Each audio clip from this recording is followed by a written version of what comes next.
sujet que je voudrais aborder avec vous aujourd'hui, c'est basé sur un mot important, le mot confiance, à savoir la confiance que nous recevons des autres, la confiance que nous pouvons accorder aux autres. Pour ce faire, je vous propose une lecture dans Ecclésiaste, chapitre 9, versets 3 à 12. Nous pouvons lire. Ceci est un mal parmi tout ce qui se fait sous le soleil. C'est qu'il y a pour tous un même sort. Aussi, le cœur des fils de l'homme est-il plein de méchanceté. Et la folie est dans leur cœur, bandant leur vie. Après quoi, ils vont chez les morts. Car qui est excepté? Pour tous ceux qui vivent, il y a de l'espérance. Et même un chien vivant vaut mieux qu'un lion mort. Les vivants, en effet, savent qu'ils mourront. Mais les morts ne savent rien. Il y a pour eux plus de salaire, puisque leur mémoire est oubliée. Et leur amour, et leur haine, et leurs envies ont péri. Et ils n'auront plus jamais aucune part à tout ce qui se fait sous le soleil.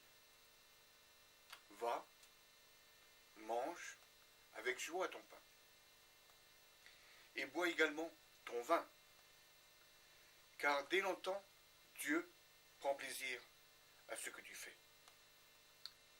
Qu'en tout temps, tes vêtements soient blancs, et que l'huile ne manque point sous ta tête.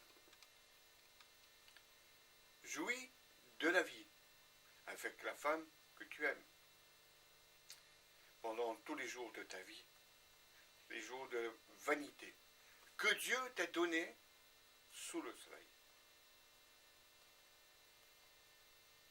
Car c'est ta part dans la vie au milieu de ton travail que tu fais sous le soleil. Tout ce que ta main trouve de bon à faire, fais-le. Car il n'y a ni œuvre, ni pensée, ni science, ni sagesse dans le séjour des morts où tu vas. J'ai encore vu, sous le soleil, que la course n'est point aux agiles, ni la guerre aux vaillants, ni le pain aux sages, ni la richesse aux intelligents, ni la faveur aux savants, car tout dépend pour eux du temps et des circonstances. L'homme ne connaît pas non plus son heure. Pareil aux poissons qui sont pris au filet fatal et aux oiseaux qui sont pris au piège. Comme eux, les fils de l'homme sont enlacés au temps du malheur, lorsqu'ils tombent sur eux. Anecdote, dernièrement j'étais sur la route dans ma voiture pour aller chez mon fils, et pour ce faire, il me faut passer sous un pont de voie ferrée. Alors qu'arrivait un train de fret, je m'apprêtais à passer sous ce pont, et une pensée me vint à l'esprit.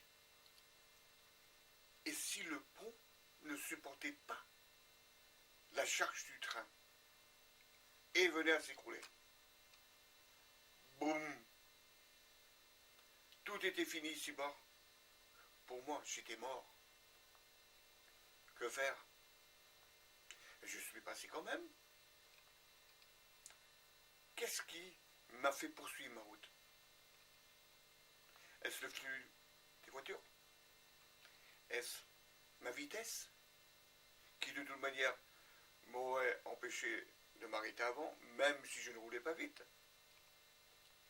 Est-ce parce qu'il n'y avait pas d'autre chemin pour me rendre chez mon fils? Est-ce parce que j'avais confiance naturellement à la solidité du pont? Ou est-ce encore autre chose? De même, ce qui fait qu'aujourd'hui, des gens agissent dans et pour l'œuvre du Seigneur, alors que d'autres se contentent d'exister, nous sommes tous les jours, j'ai bien dit, tous les jours, les uns et les autres, confrontés aux dangers connus ou méconnus d'avance. Conscient ou inconscient, tu dis danger. Mais peu importe, nous fonçons la tête baissée. Qu'est-ce qui nous permet de faire cela? Pour beaucoup de gens, c'est l'ignorance. Pour les uns, le mépris de la vie. Pour d'autres, une absolue confiance en eux. Toi, mon ami, vous, chers amis, êtes-vous, ou avez-vous oublié plutôt qu'un jour, il faudra mourir?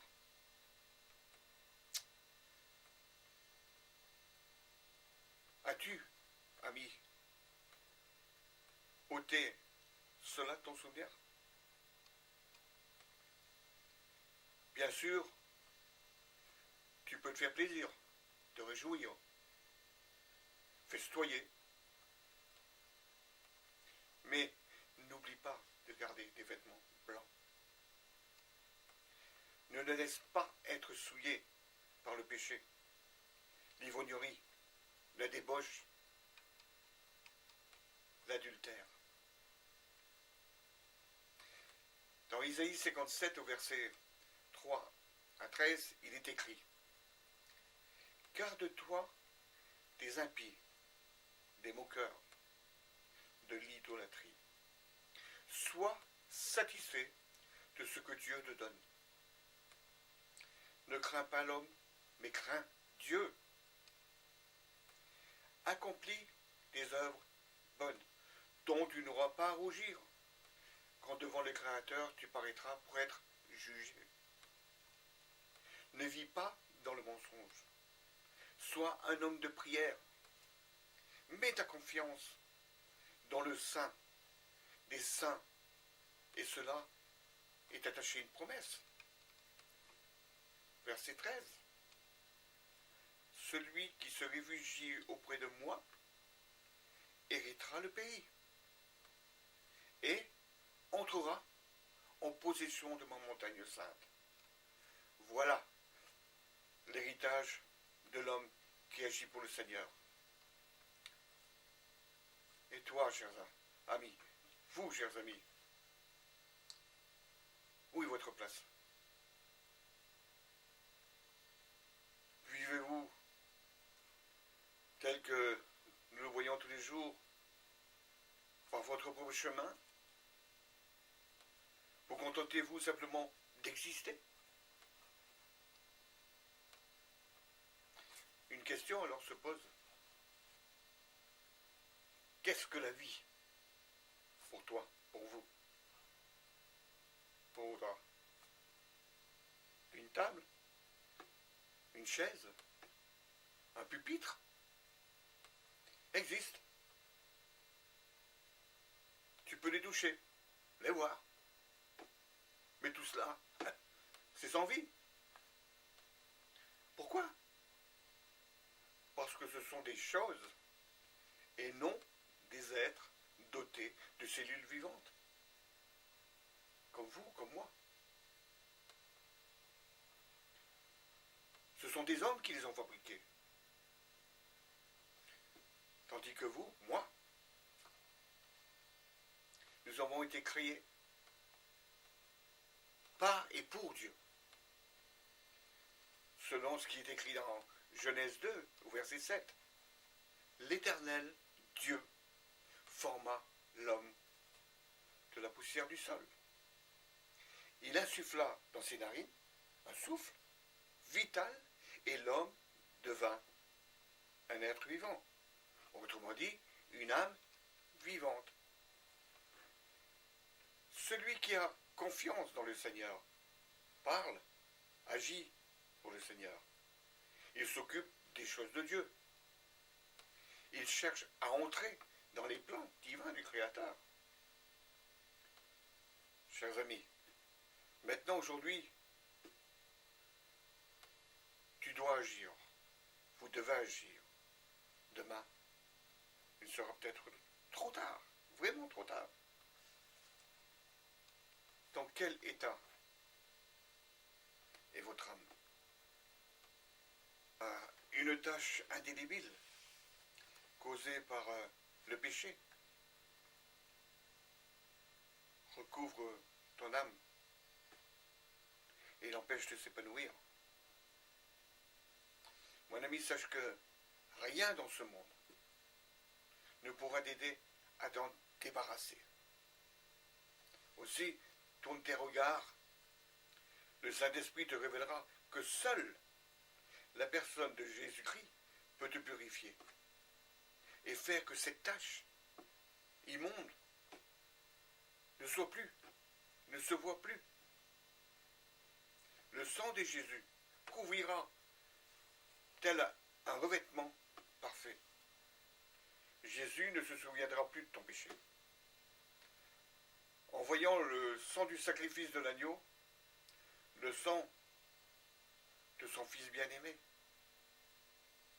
comprends que ce n'est ni par les sacrifices, ni par les offrandes, ni par les bonnes œuvres de la chair que tu obtiendras la rédemption et ton salut, mais uniquement en acceptant la justification dans le sang précieux de Christ, du roi des rois et Seigneur des seigneurs.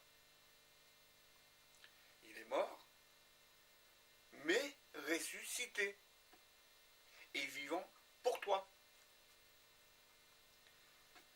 Seul le Christ, par le sacrifice de la croix, peut et a le pouvoir de donner à Dieu le prix de rachat de ton âme. Je voudrais finir avec encore une autre lecture qui est en Jérémie 2, verset 22. Il est dit, écoutez bien, même si tu te nettoyais avec du salpêtre en employant beaucoup de potasse, ta faute resterait devant moi. Alors, chers amis, si vous avez bien écouté ce qui vient d'être dit, vous savez, tu sais, cher ami, ce qu'il te reste à faire. Je vous dis au revoir et à la prochaine vidéo, si vous le voulez bien.